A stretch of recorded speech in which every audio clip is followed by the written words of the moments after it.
City of Johannesburg convened its first sitting for the year. The DA leads a multi-party coalition with 9 parties. eNCA has reliably learned that the ANC and the EFF will vote together in the election of chairpersons of oversight committees in the City of Johannesburg and in the vote for the chairs of a chair position.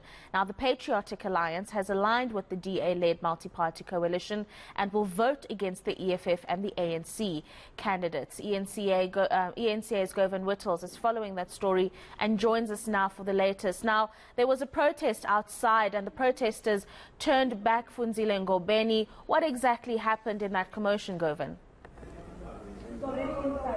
Well, those were former members and members of Action SA who wanted to speak to Herman Mashaba. They say that the seats that Action SA has taken up in this council should have been given to them, specifically because they managed to raise a lot of support for Action SA in Soweto, and they believe that's what really pushed Action SA over the line and what helped it have a good showing in the City of Johannesburg. So they were there earlier asking or demanding to speak to Herman Mashaba, and Funzile Ngobeni didn't oblige. He just returned to council. We'll have a listen to one of those protest leaders in a moment, but for now, just take a look at what's happening inside council.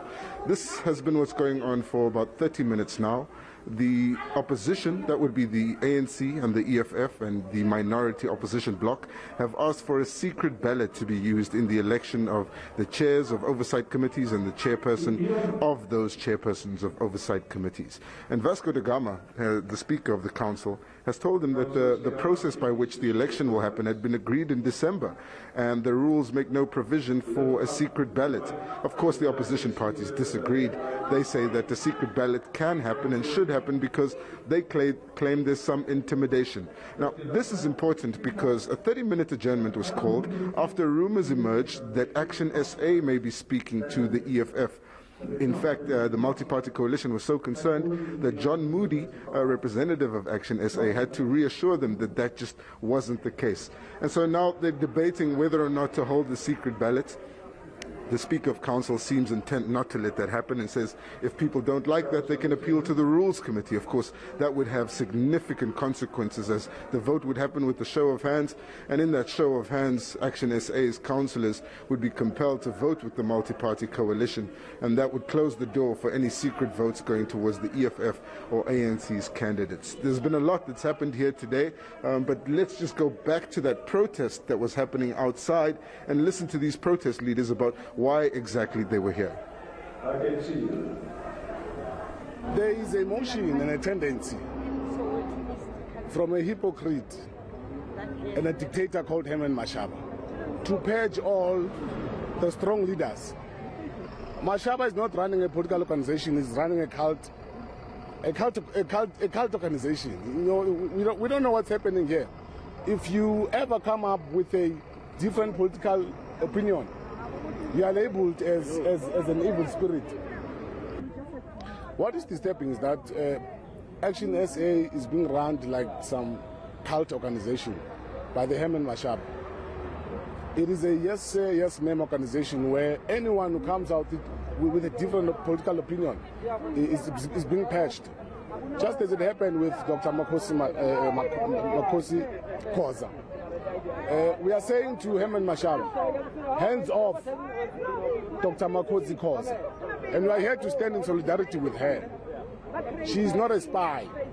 She stood against the ANC, national, and everyone watching. We all witnessed it.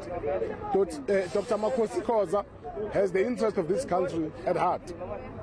Mashaba has the interest of the funders at heart. He does not care about Soweto. He does not care about Action SA.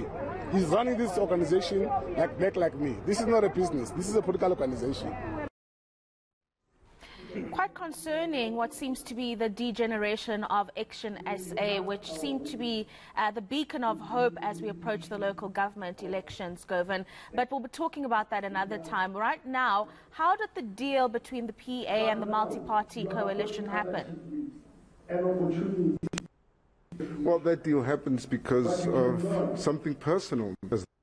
As they say, the beef between Julius Malema and Gayton McKenzie is personal, and that because the EFF humiliated the PA's candidate for chairperson of our oversight committee in Ekurhuleni, the PA will now ensure that it votes against any candidate of the EFF, even if they're supported by the PA has a power sharing agreement with at a national level. So we're seeing that tussle and the war of words, and even the war in the courtroom, which is currently Malema and PA Deputy President Kenny Kunene over that cockroach remark, is escalating.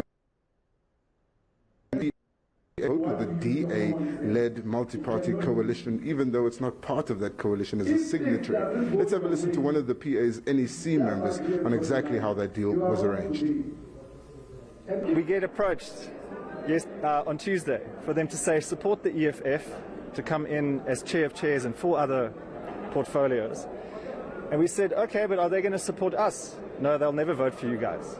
So we said we will vote against the EFF and against anyone standing with the EFF, and let it be what it is. And we got in contact with the DA and we explained to them, look, the EFF and the ANC have found each other, and you guys are on shaky soil there. The sands are shifting. And we said, the easiest way for you to just get a majority and get a stable government here is include us in this thing. Govan Whittles there joining us to give us an update of what's happening at the City of Johannesburg. Obviously, we'll be catching up with you a little bit later on, Govan, and maybe discuss some of the scenarios that could be coming out of this particular sitting.